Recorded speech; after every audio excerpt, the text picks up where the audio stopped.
How to pay on Shein with Cash App. Hey everyone, welcome back to the channel. In this video I'm going to guide you on how you can pay on Shein using Cash App, so make sure to watch the video till the end. In order to pay on Shein using Cash App, it's very simple. You open up the Shein application, you log into your account.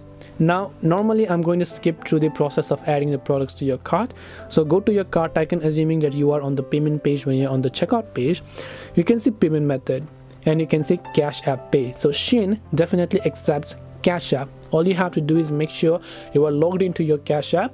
Then once you select Cash App, tap on continue option. Then just make sure to confirm with your login details, then enter the amount, confirm the transaction, and then you will be able to pay using Cash App. This way you will be able to pay on Shein with Cash App. Hope this video was helpful. If you have got any question, feel free to leave them down in the comment section. Thank you for watching till the very end, and see you soon in the next video.